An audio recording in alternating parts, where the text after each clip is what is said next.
Hello everyone, welcome back to education world. आज की इस वीडियो में हम टॉर्क या मोमेंट ऑफ फोर्स को डिस्कस करेंगे। और torque is basically the turning effect of force. Force की वजह से जो टर्निंग इफेक्ट प्रोड्यूस होता है किसी भी चीज़ में, वो हमारा टॉर्क कहलाता है। तो हमारे पास अगर हम let me take the marker. Okay, let's consider a spinner. एक स्पिनर का एग्जांपल, दो स्पिनर लिए हैं, एक का साइज़ बड़ा है, एक का साइज़ छोटा। तो अगर मैं यहाँ से यहाँ का परपेंडिकुलर डिस्टेंस देखूँ तो ये हमारे पास मोमेंट ऑफ आर्म कहलाता है।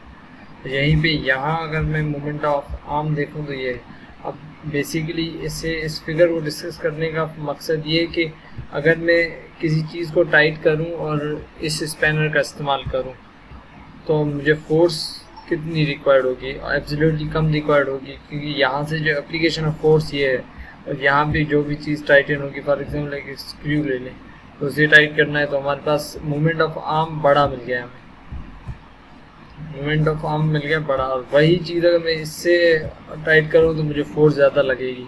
तो इससे हमने एक चीज़ देखी कि मोमेंट ऑफ आर्म अगर हमें बड़ी रखनी है तो हमें फोर्स कम रिक्वायर्ड होगी। मोमेंट ऑफ आर्म हमारे पास किसी भी चीज़ की कम होगी तो हमें जो फोर्स रिक्वायर्ड होगी किसी भी चीज़ में, वो टॉर्क प्रोड्यूस करने के लिए वो ज़्यादा लगेगी।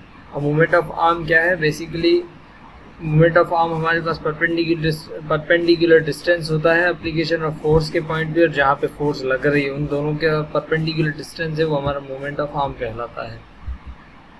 अब the turning effect of force is called torque. तो फोर्स अगर किसी बॉडी में, हम फॉर एग्जाम्पल गेट की एग्जांपल ले लेते हैं, तो गेट एक पॉइंट से टर्न होता है। तो जो हमारे पास हैंडल होता है जहाँ से हम गेट ओपन करते हैं, वो हमारा एप्लीकेशन ऑफ फोर्स हो गया, और जहाँ से वो रोटेट हो रहा है वो हमारे पास हो गया जहाँ पे फोर्स लग रही है।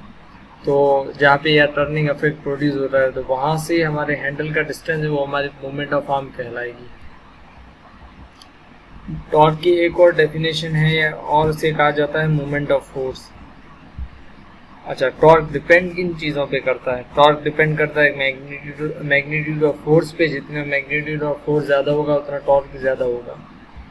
वहीं पे अगर हम सेकंड पॉइंट की बात करें, it is the perpendicular distance between the point of application of force to the pivot. यहाँ से यहाँ का डिस्टेंस जो परपेंडिकुलर हम लेंगे उस पर भी डिपेंड करता है कि वो उसकी लेंथ क्या है, कितना बड़ा है। अगर कम होगा तो फोर्स ज़्यादा रिक्वायर्ड होगी, और ज़्यादा होगा तो फोर्स कम रिक्वायर्ड होगी। तो हमारे पास ये मोमेंट ऑफ आर्म पे भी डिपेंड करता है टॉर्क। तो टाउ इज इक्वल टू, ये बेसिकली हमारे पास बेसिक फार्मूला है टॉर्क का, जिसमें हमारे पास एफ है वो फोर्स कहलाती है, डी हमारे पास मोमेंट ऑफ आर्म कहलाती है, एंड टी फॉर टॉर्क, और इसे टाउ भी कहा जाता है। अब यूनिट ऑफ टॉर्क की अगर बात करूं तो लेट्स कंसिडर इट्स फार्मूला। फार्मूले से अगर हम यूनिट निकालें तो फोर्स का यूनिट हमारे पास क्या होगा? न्यूटन होगा। एंड जो मोमेंट ऑफ आर्म एक डिस्टेंस है, तो डिस्टेंस का यूनिट हमेशा मीटर होता है। तो हमारे पास जो टॉर्क का यूनिट होगा वो न्यूटन मीटर होगा। अब हम कुछ एग्जांपल्स इस पे डिस्कस करते हैं इस फार्मूला पे। हमारे पास अच्छा, ये point, sorry for the missing. अब मूवमेंट ऑफ डिस्क्राइब क्लॉकवाइज और एंटी क्लॉकवाइज मूवमेंट को डिस्कस किया जाता है। ये आपको नेक्स्ट टॉपिक में काम देगा, क्योंकि हमारे पास जो मूवमेंट प्रोड्यूस होती है या तो क्लॉकवाइज होती है या तो एंटी क्लॉकवाइज हो रही होती है। जब हम टॉर्क प्रोड्यूस कर रहे होते हैं या फोर्स लगा रहे होते हैं, टॉर्क प्रोड्यूस होगा वो या तो हमारे पास क्लॉकवाइज डायरेक्शन में प्रोड्यूस होगा या तो एंटी क्लॉकवाइज डायरेक्शन में प्रोड्यूस होगा। तो ये हमें नेक्स्ट टॉपिक में काम देगा, जहाँ हम प्रिंसिपल ऑफ फोर्सेस को डिस्कस करेंगे। वहाँ पे हमें न्यूमेरिकल में ये चीज़ हेल्प करेगी। तो फर्स्ट एग्जांपल हमारा है, a driver tightens the nut of the wheel using 2 centimetre long spanner by exerting a force of 300 newton, find the torque. हमें टॉर्क कैलकुलेट करना है। हमारे पास मोमेंट ऑफ आर्म 2 सेंटीमीटर है और फोर्स जो है वो 300 न्यूटन है। तो यहाँ पे अगर हम देखें तो 2 सेंटीमीटर स्टैंडर्ड यूनिट में नहीं है, तो इससे हमें पहले मीटर में कन्वर्ट करना होगा, क्योंकि मोमेंट ऑफ आर्म का यूनिट हमारे पास मीटर में है। तो डेटा बना लेते हैं।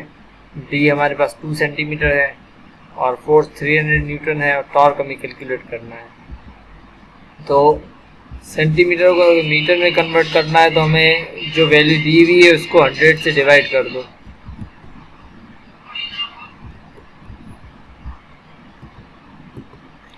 और वहीं पे जब हमें मोमेंट ऑफ आर्म या मीटर से सेंटीमीटर की तरफ, सेंटीमीटर से मीटर की तरफ हम जाएंगे तो जो हमारे पास वैल्यू की उसे हम 100 से डिवाइड कर देंगे तो हमारे पास 0.2 मीटर आ गए मोमेंट ऑफ आर्म। वहीं पे फोर्स हमारे पास 300 न्यूटन है और टॉर्क कैलकुलेट करना है। तो सॉल्यूशन की तरफ बढ़ते हैं और considering the same formula tau is equal to F cross B, 300 into 0.2 हमारे पास हो जाएगा 60 न्यूटन मीटर टॉर्क। अब ये सेल्फ असेसमेंट क्वेश्चन है बुक का, कहता है कि what will be the moment of force. Moment of force हमें कैलकुलेट करनी है, यानी टॉर्क कैलकुलेट करना है। When 500 newton force is applied on 40 centimetre long spanner to tighten the nut. हमारे पास यहाँ पे आ गया टी,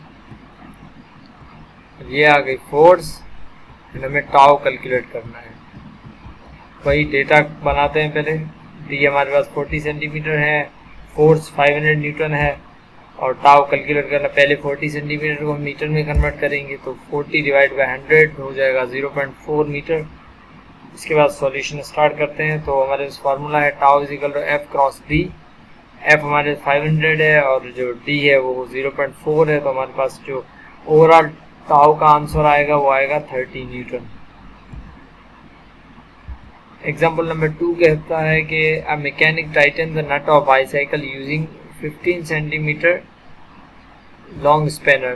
15 सेंटीमीटर यानी ये हमारा है डी या moment of arm, by exerting a force of 200 Newton.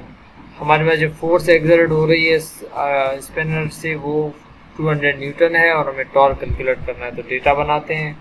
D 15 centimetre, F 200 Newton and tau calculate करना। तो 15 सेंटीमीटर को मैंने पहले कन्वर्ट किया है मीटर में, हमारे पास 0.15 आ गया metre distance, moment of arm.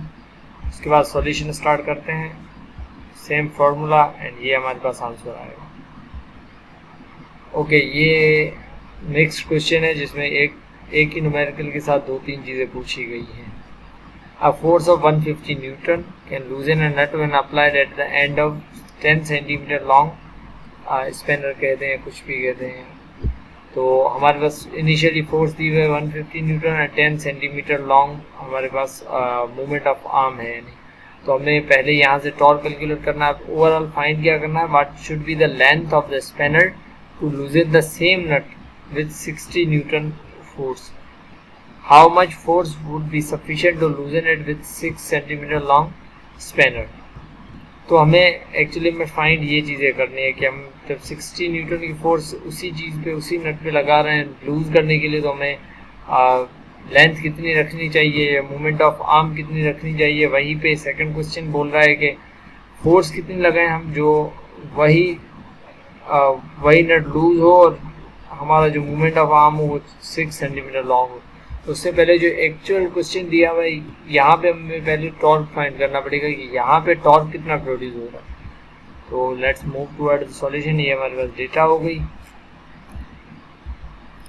तो हम पहले टॉर्क फाइंड करते हैं। 150 हमारे पास फोर्स थी और 0.1 मोमेंट ऑफ आर्म, जो तो टॉर्क हमारे पास आ रही 15 न्यूटन मीटर। अब बढ़ते हैं क्वेश्चन नंबर 1 की तरफ या सॉल्यूशन 1 की तरफ। सॉल्यूशन 1 की डेटा अगर हम देखें तो हमें मोमेंट ऑफ आर्म फाइंड करनी है। फोर्स हमारे पास 60 न्यूटन है और टॉर्क 15 न्यूटन मीटर आया है।